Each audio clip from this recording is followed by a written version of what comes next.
నమస్కారం. ఇది సంగతికి స్వాగతం. గల్ఫ్ దేశాలు పెద్ద చదువులు, వృత్తి నైపుణ్యం లేకున్నా తక్కువ సమయంలో ఓ మోస్తరుగా సంపాదనకు అవకాశమిచ్చే ఉపాధి క్షేత్రాలు. ఇది కొందరి విషయంలో నిజమైంది. వేలాది మంది జీవితంలో మాత్రం విషాదం నింపింది. లక్షల అప్పులు చేసి గల్ఫ్ వెళ్తున్న వారిలో కొందరు ఆత్మహత్యలకు పాల్పడితే మరికొందరి జాడే తెలియదు. ఇలాంటి పరిస్థితుల్లోనూ పంటి కింద బాధతో పని చేసుకుపోతున్న వారికి యుఏఈ ప్రభుత్వ ఆదేశాలు పిడుగుపాటే అయ్యాయి. వీసాలు, పాస్పోర్ట్లు లేని 18,000 మంది తక్షణం స్వదేశాలకు వెళ్లాలని అక్కడి ప్రభుత్వం స్పష్టం చేసింది.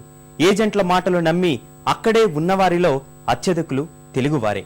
వారిని తీసుకురావడానికి రాష్ట్ర ప్రభుత్వానికి చేతులు రావడం లేదు. యుఏఈ ప్రభుత్వం ఇచ్చిన గడువు ఈ నెల 23తో ముగుస్తుంది. అప్పటికైనా రాష్ట్ర ప్రభుత్వం మొద్దు నిద్ర వీడుతుందో లేదో మరి. ఉపాధి కోసం గల్ఫ్ దేశాలకు వెళ్తున్న వారి కన్నీటి కష్టాలపై ఇవాటి ఇది సంగతిలో చూద్దాం.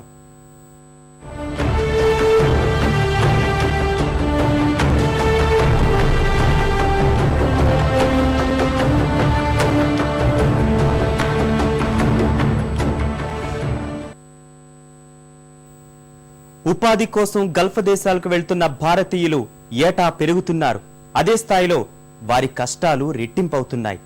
గల్ఫ్ దేశాలకు వెళ్తున్న భారతీయుల్లో సగం మందికి పైగా తెలుగువారే ఉన్నారు. ఏజెంట్లు చెప్పే మాటలు నమ్మి అప్పులు చేసి ఎడారి దేశాలకు పయనమవుతున్న బాధితులు అక్కడి పరిస్థితుల్లో ఇమడలేక నలిగిపోతున్నారు. పాస్పోర్టులు, వీసాలను అరబ్బుల దగ్గర విడిచి పారిపోతున్నారు. చివరకు పోలీసులకు చిక్కి పట్టించుకునేవారు లేక జైలు పాలవుతున్నారు. మరికొందరు జాడ మాత్రం ఎక్కడా కనిపించడం లేదు. వారు బతికే ఉన్నారో లేదో కూడా ఏ ప్రభుత్వాలు చెప్పలేకపోతున్నాయి.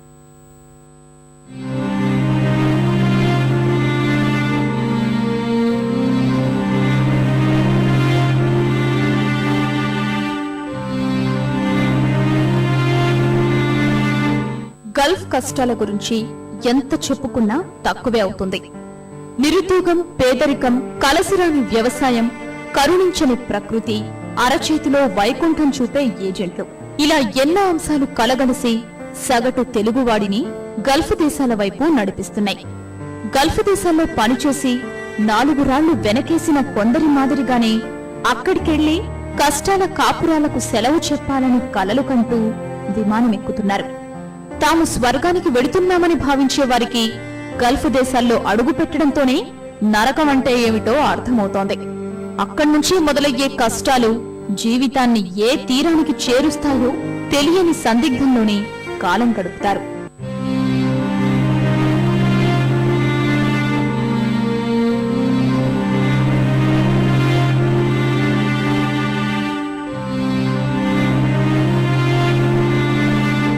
గల్ఫ్ దేశాలైన Saudi Arabia, Qatar, Kuwait, Oman, Malaysia, Libya, Bahrain, Mauritius దేశాల్లో పనికి వెళ్లి అష్ట కష్టాలు పడుతున్న వారి సంఖ్య పెరిగిపోతోంది. తగిన విద్యార్హతలు, సాంకేతిక పరిజ్ఞానం గలవారు విదేశాలకు వెళ్లడం సహజమే. ఇలా వెళ్లిన వారు సామాజికంగా, ఆర్థికంగా ఒక స్థాయికి చేరుకుంటారు.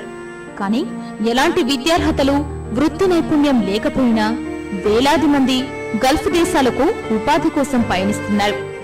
ఉత్తర తెలంగాణలోని కరీంనగర్, నిజామాబాద్, ఆదిలాబాద్, మెదక్, వరంగల్, కడప వంటి జిల్లాల నుంచే కాకుండా ఉభయ గోదావరి, కృష్ణా జిల్లాల నుంచి ఏటా వేలాది మంది అరబ్బు దేశాల్లో పనుల కోసం వెళ్తున్నారు.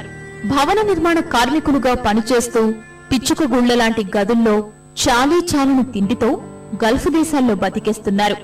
పొదుపుగా ఖర్చు చేస్తూ స్వదేశంలోని ఇంటికి డబ్బులు పంపించేస్తుంటారు. అయితే గల్ఫ్ దేశాల వాతావరణం సరిపడక ఆరోగ్యాలు పాడై ప్రమాదంలో గాయాల పాలైనా పట్టించుకునే నాథుడే ఉండడు. అన్నేళ్లుగా పొదుపు చేసిన సొమ్మును తిరిగి ఆరోగ్యం కోసం ఖర్చు చేయాల్సిందే. అరబ్ షేక్ల దగ్గర డబ్బులు తీసుకునే ఏజెంట్లు పని కోసం వెళ్లిన వారిని అప్పగిస్తారు. షేక్తో ఒప్పందం కుదుర్చుకునే బాధితులు పాస్పోర్ట్, వీసా, ఇతర ధృవీకరణ పత్రాల్ని వారికి అప్పజెప్పాల్సి ఉంటుంది. ఒప్పందం పూర్తయిన తరువాత వీరి వద్ద తీసుకున్న పత్రాల్ని తిరిగిచ్చేస్తారు. బానిసల మాదిరిగా వెట్టి చాకిరీ చెయ్యలేని బాధితులు పట్టణాల్లో మరో ఉపాధి కోసం వెళతారు. పాస్పోర్టు, ఇతర పత్రాలు షేక్ వద్దే ఉండిపోతాయి. అవి తీసుకోవాలంటే ఒప్పందం ప్రకారం షేక్లకు డబ్బులు చెల్లించాలి. అంత డబ్బు చెల్లించలేని బాధితులు వాటిని అక్కడే విడిచి ఇతర ప్రాంతాలకు వెళ్తున్నారు. ఎలాంటి ఆధారాలు లేకపోవడం వల్ల అక్రమ నివాసులుగా మారుతారు.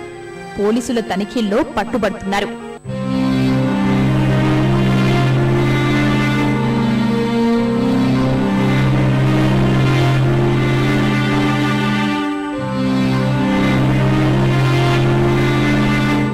ఏం తప్పు చేశామో తెలియకుండానే దేశం కాని దేశంలో ఖైదీలుగా మారుతున్న బాధితుల గోడు ఎవ్వరికీ పట్టదు. ఒకవేళ వారి బాధ చెప్పుకుందామా అంటే భాష రాదు. ఇక వీరి తరపున వాదించేవారు ఉండరు. ఈ పరిస్థితుల కారణంగా పర్యాటక వీసాలతో వచ్చిన బాధితులు అక్రమ వలసదారులేనని అక్కడి కోర్టులు తేల్చేస్తున్నాయి. ఏకపక్షంగా తీర్పులిస్తున్నాయి. అలా పోలీసులకు చిక్కే బడుగు జీవులు గల్ఫ్ దేశాల్లో కఠినమైన చట్టాల వల్ల ఏళ్ల తరబడి జైళ్లలోనే మగ్గుతారు.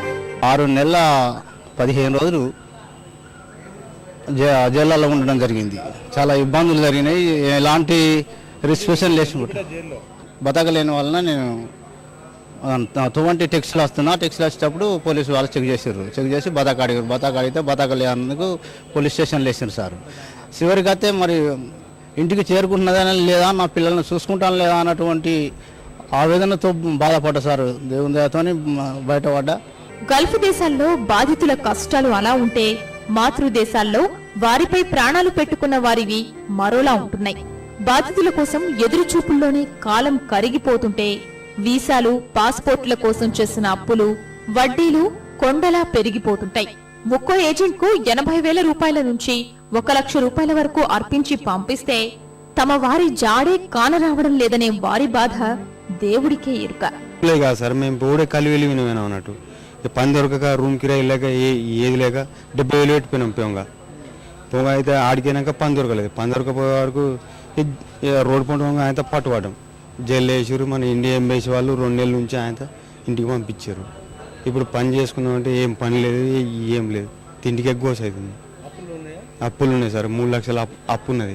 ఎలాగో అలా బానిస బతుకుల నుంచి బయటపడిన వారు నిరాశగా ఇంటి ముఖం పడుతున్నారు. ఇంటికొచ్చిన తరువాత చేసిన అప్పులు తీర్చుకోవడానికి కూలీ పనుల కోసం మళ్లీ పయనమవుతున్నారు. ఉన్నది కాస్తా పోయి అప్పుల పాలవుతున్న కుటుంబాలు లెక్కకు మించున్నాయి. బాధితుల కష్టాలకు కారణమవుతున్న ఏజెంట్లు మాత్రం దర్జాగా బతికిస్తున్నారు. సంపాదించాలనే ఆశల్ని సొమ్ము చేసుకుంటున్న గల్ఫ్ ఏజెంట్లు ఊహల్లో తేలిపోయే కట్టుకథలు చెబుతున్నారు. గ్రామీణ జనాలకు, యువకులకు వలవేసి పట్టుకొని అమాయకుల్ని ఎడారి బాట పట్టిస్తున్నారు. ఇంటి వద్ద కాయకష్టం చేసుకుని బతుకుతున్న బడుగు జీవులకు లక్షల ఆశలు చూపించి వారి బతుకుల్ని గల్ఫ్ ఏజెంట్లు బజారు కీడుస్తున్నారు. గల్ఫ్ దేశాలకు అధికంగా వెళ్తున్న జిల్లాల్లో నకిలీ ఏజెంట్లు 100ల్లో ఉన్నా ప్రభుత్వం మాత్రం పట్టించుకోవడం లేదు.